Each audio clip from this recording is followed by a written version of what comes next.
The village of Thistle Hollow barely clung to life after a hard-fought victory against the rampaging orc raiders. The orcs had stormed in with the fury of untamed elements, wreaking havoc in the dead of night with the same force as a savage wind tearing through the valley. The villagers, steeled with desperation and resolve, rallied with axes, pitchforks, slings, and hunting bows to push back the invaders. The battle ended with the orcs lying defeated, their bodies swiftly gathered and thrown into a pyre at the edge of the village and set alight after a few buckets of pitch were tossed over the stinking mass. A violent storm, the very one that foreshadowed the orcs' arrival, returned before the fire could completely reduce the body to ashes.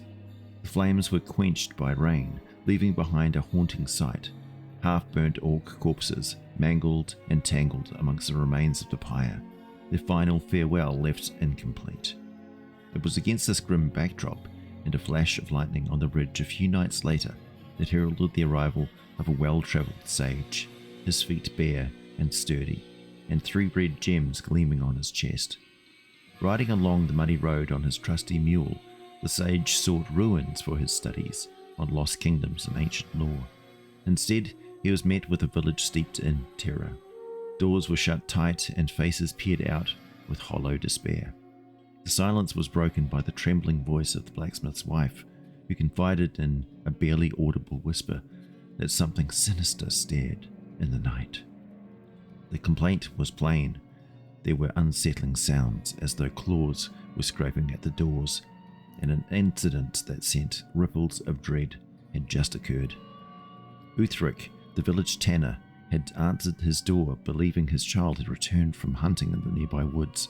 Instead, he found himself ensnared in a merciless grip on the muddy street. His throat constricted as the face drained of colour, turning the blue of a frosty winter sky.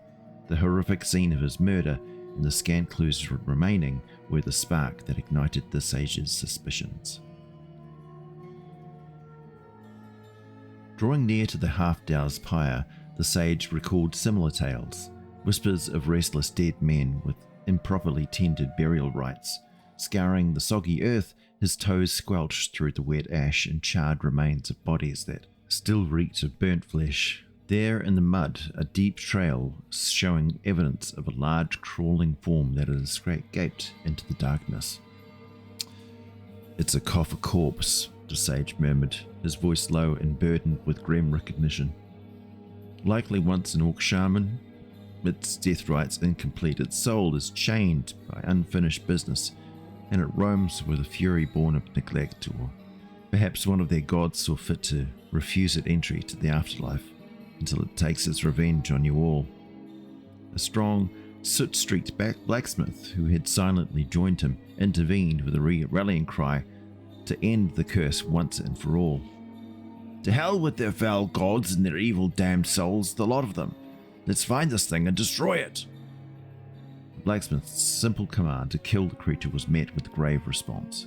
The sage, drawing his staff carefully through the ash, implored that steel alone would not best the undead entity. Even if it was ripped apart, the curse embedded in its form would drive it back to life. The situation was dire and required both caution and advanced magical means.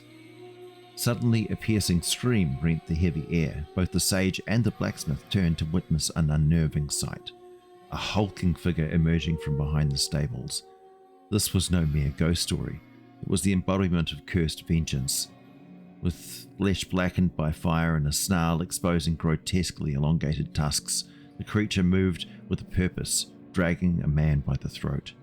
The victim's struggles grew feeble as the creature's vice-like grip strengthened and strangled the breath from him.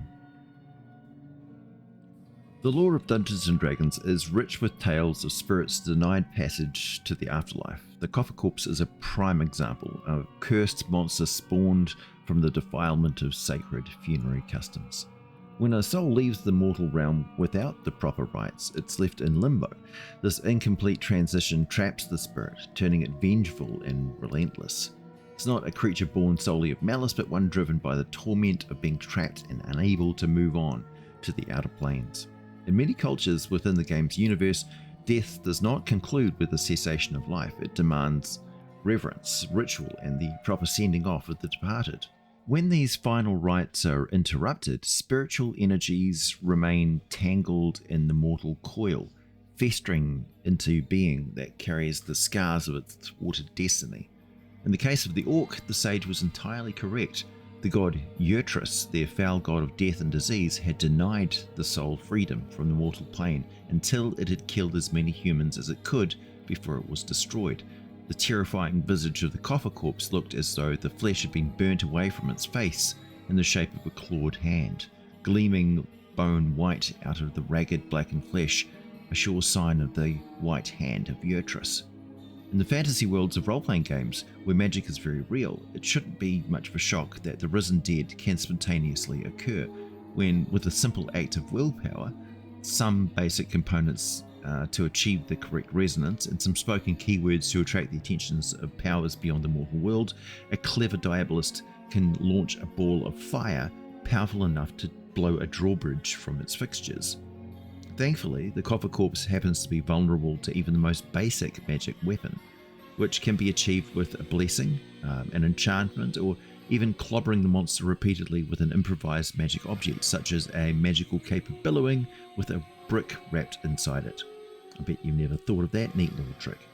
The case of the Orc Shaman was unusual, but not unprecedented, as normally the generation of a Coffer Corpse hinges on the violation of time-honoured customs, whether due to the chaos of battle, natural disasters, or deliberate desecration of a body intended to torment the living who cared for that individual in life. The departure from established burial practices marks the beginning of a curse. In Thistle Hollow, the orcs' bodies were hastily arranged into a pyre, and the interruption of the flames by the returning storm meant that the orc shaman's soul was left in a state of spiritual despair. It had failed to destroy the village, failed to bring back even a single orc warrior to the tribe, and failed to represent the power of the orc people. Shame, rage, and vengeance became a spiritual catalyst for the creature's existence, allowing the soul to return to the ethereal, from the ethereal and back into its corpse. The residual necrotic energy from the half-burnt bodies congealed into it, and shortly after sparked false life to lifeless flesh and bone. To most it would appear as a simple zombie or perhaps a wight, but while it matches the wight's intensity in its dead eyes, it's devoid of the mortal spark and replaced by that horrible cat's eye glow. It's reflecting the bright vitality of its victim, like the gleam of a cold moonlight on the dead black eye of a shark. Like the zombie, its body offers no apparent resistance to damage even from mundane weapons, and the corpse can be cut down, seemingly destroyed, only to stand back up again, relentless, seemingly unstoppable, striking supernatural fear into the living who witness it. I've seen professional gladiators mimic this trick a few times. It's always a crowd pleaser, but there is nothing entertaining when a dead thing does it. In my experience, the uninformed seldom stick around to try out different methods to drop the thing permanently. They just run for it, and I hardly blame them. The Coffer Corpse are also tremendously strong, more so than a zombie by far. Despite the withered and broken states, they can crush a man's ribs with a single powerful blow, but it is their terrible death grip that they use to snuff out the living. Once locked in this grip, the victim is rendered mute, unable to call upon spellcasting or even articulate a cry for help, just a gurgle. The constant, relentless pressure diminishes the victim's strength with each passing moment, leaving them grasping and clawing for escape, their fingernails raking at the dead flesh of the undead, who shows no expression as they murder you. No hate, no anger, just not even satisfaction as they choke the life from you. I should mention the Coffer Corpse collapsing from damage that actually does it no permanent harm is all a trick. Any blow of sufficient force will do, and you don't have to calculate every hit point lost. Ignore non-magical damage entirely and instead concentrate on how powerful the attack appeared to be and have the undead react accordingly. The whole special feature of this monster hinges on most parties of adventurers having no idea this undead can actually be hurt by magical weapons. It's this combination of an aggressive death grip combined with the unpredictable strategy of simulating collapse that renders combat with the Coffer Corpse particularly nerve-wracking. Its ability to bounce back after an apparent defeat forces its foes to remain very vigilant, never allowing a moment's ease in an already grueling confrontation. It also makes the role of the non-informed player character who provides this vital information so much more critical as to how this encounter plays out. Like many undead, the Coffer Corpse has a natural immunity to mind-affecting spells and psychic manipulation, of course, rendering attempts to subdue its will largely ineffective. However, it's not physically immune to damage from normal non-magical sources, it's just that these won't destroy it. Ordinary blades may wound, but they rarely disrupt the cycle of its endless reanimation. Some common sense here is required, for example, lopping its head off and running away with it, or chopping off both its arms is going to cause the Coffer Corpse a bit of an inconvenience. This dependency on enchanted weaponry adds a layer of strategy to this in any encounter that will make the Coffer Corpse far more dangerous to those with no access or some stance against using magic of any kind. But never forget, the gods are watching, and one need not be a divine spellcaster or champion of a deity to receive a timely and life-saving divine boon. It's extremely rare in the realms to find anyone who refuses to pray to any god. Extremely rare. And all it takes is a mere utterance of a god's name and they will be aware of what is going on over a staggeringly large area. Adventurers who venture into territories where the Coffer Corpses roam must be prepared. Relying on mundane attacks usually results in a grim stalemate. Its creature takes on a momentary pause before once again rising to continue its cursed mission. However, it's a little worse than I'm letting on here. Unless the body is incinerated, or more critically, interred with the correct burial rites the living being it once was desires, the Coffer Corpse will rise again with the coming of the night, wandering out of its lair seeking some kind of, to find a final rest and never finding it, and then taking out its rage on the living. It also means, even if the thing is still animated, knowing exactly what those rites can be will cease its torment and finally stop its attack on the living, releasing the soul even without destroying the body first. So this monster can be defeated with knowledge alone, if you have it. Originally sent into White Dwarf magazine by Simon Eaton way back in the 1970s, the Coffer Corpse has been seen in action in the realms and other fantasy settings for the last 50 years and continues to be a fun addition to the hordes of the Undying. The Forgotten Realms wiki has some excellent notes and historical lore on the monster, and I quote, "During the night, Coffer Corpses would arise, wander around the area in which their corpse was abandoned in search of a peaceful rest. Then at dawn return to wherever they were lairing. However, even during daylight hours, a Coffer Corpse would attack people.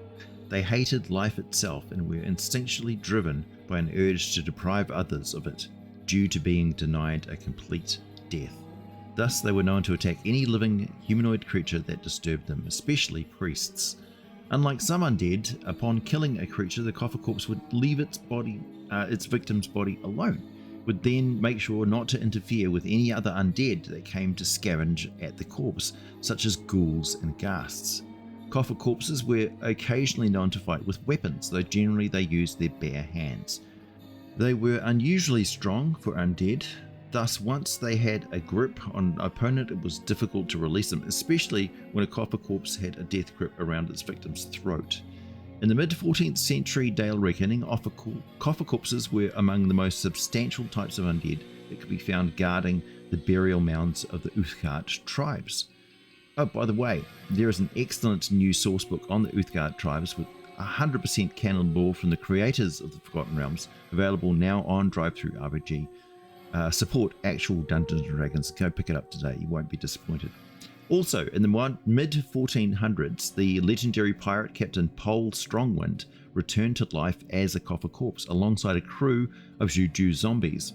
Yes, I just like that name as well. He sailed on a ghost ship across the Dragon Reach, terrorizing any vessel they came across until eventually a group of adventurers, of course, put him to rest. You won't find a whole lot of Coffer Corpses in any of the Outer Planes, of course, but many serve the dread drow elf goddess Kirian Sali, and there are many found in the domains of Dread and the Shadowfell at large. My name is AJ Pickett, also known as the Mighty Glustick, and Pickeroon, the Dire Hobbit, Sage of Candlekeep, and the High Hand Spire of Mintan. As always, thanks for listening, and I'll be back with more for you very soon.